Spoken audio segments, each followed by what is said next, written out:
गावामध्ये दोन मित्र होते, लक्षात ठेवा. एकाचं नाव होतं सदा आणि एकाचं नाव होतं महादा. मैत्री कशी असावी लक्षात ठेवा. मित्र फार गरजेचं आहे आयुष्यामध्ये तुम्हाला सावरण्यासाठी, पण मैत्री कशी असावी. एका गावामध्ये एक मित्र होते, सदा आणि मादा. लहानपणापासूनच दोघांचं एकमेकांच्या वरती खूप प्रेम होतं. सदा आणि मादा एकमेकांचे कपडे वापरायचे. एका पुस्तकामध्ये दोघांनी शाळेमध्ये अभ्यास केला, एवढी दोघांची गाढ मैत्री होती.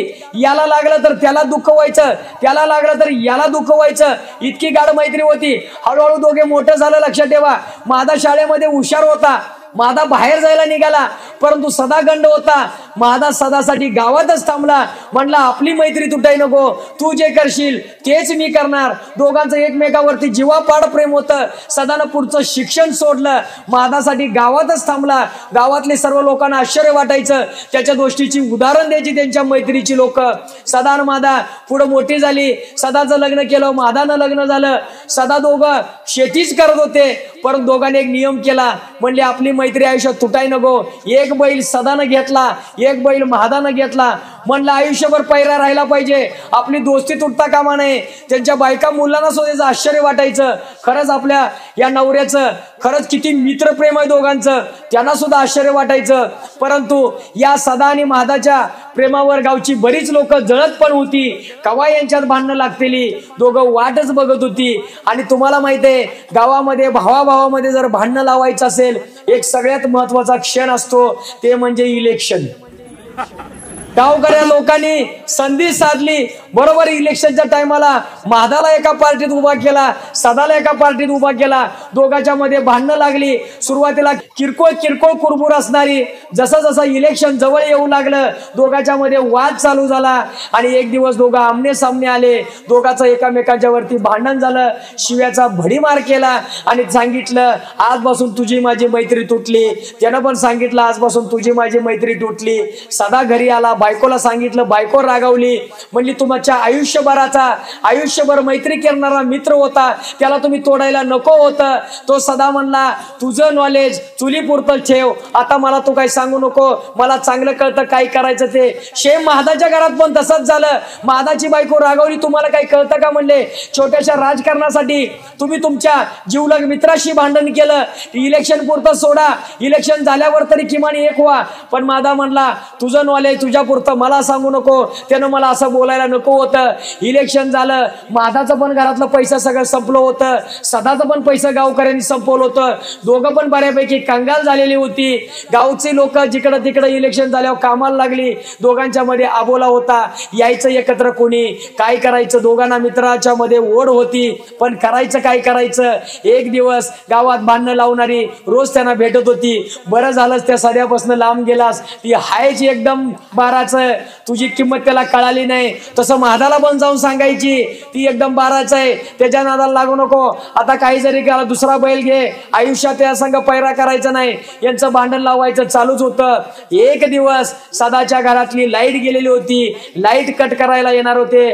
बायको म्हणली सगळा पैसा इलेक्शन मध्ये जाळलाय तुम्ही, आता लाईट भरायला पैसे नाहीत, लाईट कट करा येणार आहेत, काही करा करा लाईट बिल भरा. सदा म्हणला माझ्याकडे लाईट बिल भराय पैसे नाही. ती बायकोनं थोडस दागिनं इकडं तिकडं काढलं, म्हणले ही गाणमत ठेवा, पण लाईट बिल काही करून आज भरा, नाहीतर उद्या आपल्या घरातली लाईट कट होणार आहे. ही गावातल्या माणसाला कळलं. गावातला माणूस पळत पळत महादाकडे गेला. बघ म्हणला तुझ्या मैत्राची कशी वाईट अवस्था झाल्या, तुझ्यापासून लांब गेला, आज लाईट बिल भराय त्याच्याकडे पैसे नाहीत, उद्या तिची लाईट कट करणार आहेत. पण त्याच दिवशी महादाच्या घरात पण असाच प्रसंग घडला होता. त्याला सुद्धा पोराच्या शाळेची फी भरायची होती, त्याच्याकडे पैसे नव्हतं. पोरगा म्हणलं बाबा जर आज पैसे दिले नाहीत मला शाळेतून घरी पाठवतील, मला शाळेत घेणार नाही. महादा म्हणला माझ्याकडे पैसे नाहीत. बायको म्हणली काही करा, हे माझे पण थोडं दागिने घ्या, हे पैसे घ्या, पण पोराची फी भरून या. जी महादाची परिस्थिती होती तो पळत पळत सदाकडे गेलं. गावातला असतेच लोक इकडे तिकडे सांगणारी.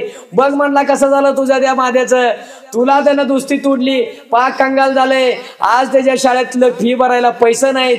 बायकोनं दागिने घाण ठेवून त्याला पैसे दिलेत, भर म्हणून सांगितलंय, पण त्याच्याकडे पैसे नाहीत. उद्यापासून त्या पोरग्याला बाहेर काढणार आहेत. ही दोघं आग लावून मोकळी झाली. संध्याकाळ झाली, सदा घरामध्ये आला. त्या ठिकाणी बायको म्हणली बरं झालं बिल भरलं म्हणून लाईट चालू आहे. तो सदा म्हणला मी काही बिल भरलेलं नाही म्हणला घरातलं. मग बायको म्हणली सकाळी दागिने दिले तर तुम्हाला ठेवायला, त्या पैशाचं काय केलं? तो म्हणला मला कळालं माझ्या मित्राच्या पोराला शाळेतून बाहेर काढणार आहेत, त्याच्याकडे फी भरायला पैसे नाही, म्हणून मी गेलो आणि त्याच्या पोराची फी भरून आलो. माझ्या घरात एक वेळ अंधार असला चालेल, पण माझ्या मित्राचं पोरग शिक्षण अर्धवट राहता कामा नये, म्हणून मी त्याचं बिल भरून आलो. मग ठीक आहे म्हणल्या, तुम्ही त्याचं बिल भरलं खरं आहे, तुम्ही त्याची फी भरली, मग आपल्या घरातलं लाईट बिल कोणी भरलं हे मला सांगा. त्या सदाला कळायचं, ते कळून गेलं. पळत पळत सदा बायकोला घेतला, मादाच्या घरामध्ये गेला. मादाच्या घरामध्ये सुद्धा तीच परिस्थिती. बायको म्हणली बरं झालं तुम्ही पैसे भरलं, आपल्या घरात कमीत कमी पोरगा शाळेतनं घरी आलं नाही, शाळेत शिकवलं तरी. तो मादा म्हणला खरंच सांगतो मी काही शाळेची फी भरली नाही. पोरगा म्हणला असं कसं? ही सरांनी लिस्ट दिलेली आहे, पैसे भरलेली पावती दिलेली आहे. मादा म्हणला खरंच मी पैसे भरले नाहीत. मग बायको म्हणली तुम्हाला जे पैसे दिलतं त्याचं तुम्ही काय केलं? तो म्हणला माझ्या जोडीदाराच्या घरातली लाईट कट होणार होती आणि माझ्या मित्राला अंधारात ठेवून मी उजेडात कधीच बसू शकत नाही, एका दिवशी पोरग माझं घरी आलं तर चालेल. हे ज्यावेळी बाहेर असलं सदानं ऐकलं. सदा आतमध्ये आला, मित्राला कडकडून मिठी मारली, दोघांची मैत्री त्या ठिकाणी एकत्र झाली. म्हणून तुम्हाला लक्षात ठेवा म्हणतो, तुम्हाला मित्रामध्ये कुणी जरी किती जरी भांडणं लावली, आयुष्यामध्ये कधी भांडणं करत बसू नका. एकच मित्र ठेवा, परंतु त्याच्या संग किती जरी काही जरी झालं, ज्याच्याशी जीव लावलाय आयुष्यामध्ये कुठेही काहीही कटीही कशीही मस्ती करा, पण दोस्तीत कधी कुस्ती करायची नाही, लक्षात ठेवा. आणि जास्त मित्रांचा पसारा गोळा करत बसण्यापेक्षा दोनच मित्र ठेवा आयुष्यामध्ये, दोनच मित्र ठेवा जे तुमच्या आयुष्यामध्ये तुमच्या कामी येतील. लक्षात ठेवा मित्र असावे तर कसे असावे, लक्षात ठेवा. एक तर मित्र असावा करण्यासारखा, लक्षात ठेवा. एक तर मित्र ठेवा करण्यासारखा, तुम्ही चुकीचा असला तरी शेवटच्या श्वासापर्यंत तुमच्या मागे ठाम उभा राहणारा. लक्षात ठेवा. एक तर मित्र असावा करण्यासारखा, तुम्ही चुकीचा असला तरी तुमच्या पाठीमागे ठाम उभा राहणारा. आणि दुसरा असावा कृष्णासारखा, हातामध्ये शस्त्र न घेता सुद्धा तुम्हाला एक हाती जिंकून देणारा, एक हाती जिंकून देणारा.